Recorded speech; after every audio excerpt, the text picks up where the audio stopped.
अस्सलामुअलैकुम, welcome to my channel and welcome to my blogs. नए आने वालों को बोलूँगी मेरे चैनल को सब्सक्राइब करना भी मत भूलिएगा और मेरी वीडियो पसंद आए तो उनको लाइक करना भी मत भूलिएगा। यहाँ पे मैं बना रही थी चिकन मसाला। इसके लिए मैंने हरी मिर्चें ले ली थी, लहसुन ले लिया था, अदरक ले लिया था। क्वांटिटी सारी मैंने मेंशन कर दी है, आप लोगों को प्रॉब्लम नहीं होनी चाहिए। इसका मैंने ग्रीन मसाला पीस लिया था अच्छी तरीके से। उसके बाद मैंने ले लिया था बादाम ले लिए थे, काजू ले लिए थे और डेसिकेटेड कोकोनट हो अगर आपके पास तो आप वो ले सकते हैं। मेरे पास ड्राई नारियल था, मैंने उसको कद्दूकश कर लिया था। उसके अंदर जो है मैंने 2 टेबल स्पून के करीब पानी डाला था और उसको अच्छे से मैंने पेस्ट बना लिया था।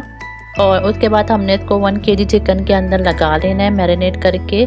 यहाँ पर जो है मेरे पास ड्राई मसाले थे, धनिया पाउडर था, लाल मिर्च थी, गरम मसाला था, हल्दी थी, नमक था। इसकी क्वांटिटी भी मेंशन है, अगर आपकी मर्ज़ी है आप इसको कम या ज़्यादा भी कर सकते हैं। चिकन के अंदर मैंने हाफ के कप के करीब दही डाला था और 1 कप के करीब ब्राउन प्याज डाली थी और बाकी ये सारे मसाले डाल के मैंने इसको 30 मिनट के लिए मैरिनेट करके रख दिया था। ठीक है जी, आपकी मर्ज़ी है, आप इसको 1 घंटे के लिए भी मैरिनेट करके रख सकते हैं। यहाँ पर जो है वो मैंने 1 कप तेल ले लिया था, उसको गर्म कर लिया था और उसके अंदर मैंने शामिल कर दी थी चिकन और इसको मैंने 20 मिनट्स तक हाई फ्लेम पर अच्छे से कुक कर लिया था।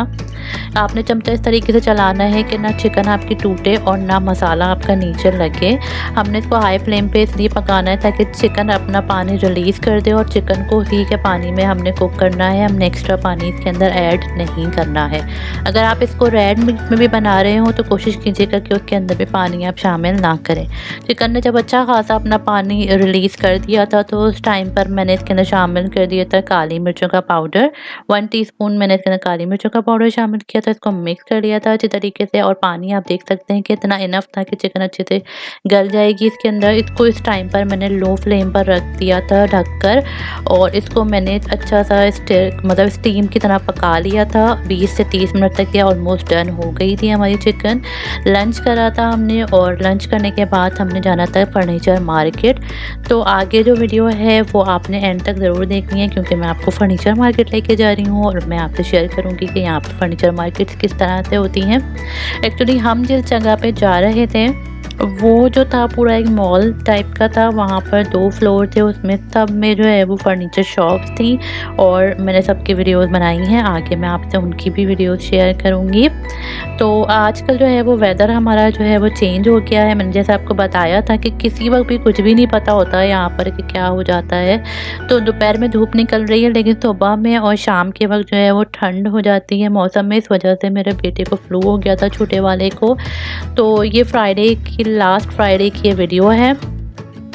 तो उसके बाद जब वो आया तो उसके बाद उसको फ्लू हो गया था, तो इस वजह से जो है वो मैं काफ़ी टाइम से वीडियोज़ अपलोड नहीं कर पा रही थी और आप लोगों से दरख्वास्त करूँगी कि उसको अपने दुआ में याद रखिएगा। वेदर चेंज होता है तो यहाँ पर मोस्टली बच्चों को और बड़ों को फ्लू और इस तरह से होता है। तो वायरल इन्फेक्शन सब जगह पर पूरी दुनिया में ही फैलता है जब मौसम बदलता है। तो यहाँ हम आ गए थे फर्नीचर मार्केट में और ये सारी शॉप्स थी। यहाँ पर हम एक शॉप के अंदर एंटर हुए थे। हमने यहाँ पर सारे सोफ़ा सेट वगैरह देखे थे। ये पीछे वाले सोफ़ा सेट जो आप देख रहे हैं ये ज़्यादातर गार्डन एरिया में रखने के लिए होते हैं, जिनकी बालकनीज या गैलरीज बड़ी होती हैं वो वहाँ रखते हैं। बाद लोग स्विंग्स यूज़ करते हैं वहाँ के लिए। और ये कॉफ़ी टेबल होती हैं, ये सब आपको आइडिया देने के लिए इन्होंने रखी हुई होती हैं। ये कलर सैम्पल्स इन्होंने दिए हुए होते हैं, आपकी मर्ज़ी है, आप इन कलर्स के हिसाब से भी अपने सोफ़ा सेट ऑर्डर पे बनवा सकते हैं। बाद दफ़ा ऐसा होता है कि इनके सोफ़ा सेट जो होते हैं उनको पैकेज सिस्टम में भी रखा हुआ होता है इन्होंने, उसके साथ कोई एक आध आइटम और दे रहे होते हैं अच्छे प्राइजेस में, तो वो आपके लिए बड़ा बेनिफिशियल हो जाता है बाज़ दफ़ा। और ये एरिया जो था इनका वो पूरा बेडरूम कलेक्शन का था और यहाँ पर ज़्यादातर जो है आपको वुडन फ्रेम वाले बेडरूम्स नहीं मिलेंगे और ना आपको साइड टेबल वाले बेडरूम्स मिलेंगे, बेडरूम सेट्स मिलेंगे, क्योंकि यहाँ पे साइड टेबल्स मोस्टली यूज़ नहीं होती हैं और वुडन फ्रेम भी यूज़ होते हैं मगर बहुत कम। यहाँ पे बॉक्स मैट्रेस जो है वो बहुत ज़्यादा यूज़ होता है। मोस्टली यूरोप के कंट्री के अंदर बॉक्स मैट्रेस जो है वो ज़्यादा यूज़ होते हैं।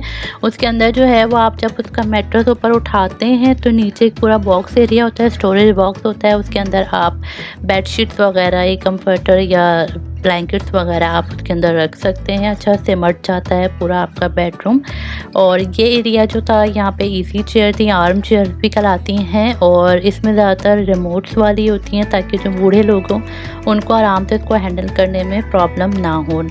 तो ये पीछे चली जाती हैं और जो फूड रेस्ट एरिया जो होता है इनका वो आगे निकल जाता है। आप उसमें पैर रख सकते हैं और आराम से ईज़ी होके टीवी वगैरह देख सकते हैं।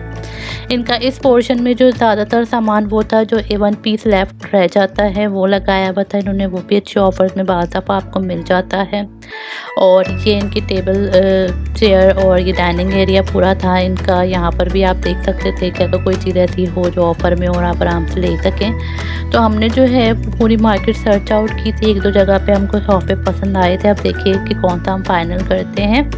और थोड़ा बहुत हमने सामान लेना था, हमने वो लिया था। मुझे जो है आजकल लेना था लिड वाला जो पैन आता है वो लेना था मुझे, तो वो सेरामिक कोटेड वाला मैंने लेना था क्योंकि मैं नॉन स्टिक यूज़ नहीं करती हूँ। मैं ज़्यादातर स्टील के जो है पैन्स या पॉट यूज़ करती हूँ। और आजकल मुझे ज़रूरत ही कुछ चीज़ें ऐसी होती हैं जो नॉन स्टिक में अच्छी बनती हैं, तो उसके लिए मैंने सेरामिक की जो थी वो चीज़ें ली थी। या मार्बल कोटेड जो आ रही हैं, मेरा फोकस था कि मैं वो लूँ, तो वो मुझे लिड वाला पैन मिल गया था तो मैंने वो ले लिया था। और कुछ छुरियाँ वगैरह थी मैंने वो लेनी थी क्योंकि जो है वो छुरियाँ मेरे पास हैं, मगर जिस तरह की मैं चाह रही थी वो मुझे आजकल नहीं नज़र आ रही थी। तो इत्तेफाक से मैं शॉप पे गई तो वहाँ मुझे ये 2 नज़र आ गई थी, तो मैंने फ़ौरन से ही उठा ली थी। और ये थी आज की मेरी शॉपिंग और आज का ब्लॉग और आज की रेसिपी। उम्मीद करती हूँ कि आपको हर चीज़ पसंद आई होगी। पसंद आई हो तो लाइक एंड सब्सक्राइब करना मत भूलिएगा मेरे चैनल को, और दुआ में मुझको याद रखिएगा। इंशाल्लाह दोबारा मुलाकात होगी आप लोगों से नए ब्लॉग के साथ, नई बातों के साथ, नई रेसिपी के साथ। तब तक के लिए अपना बहुत सारा ख्याल रखिएगा। अल्लाह हाफ़िज़।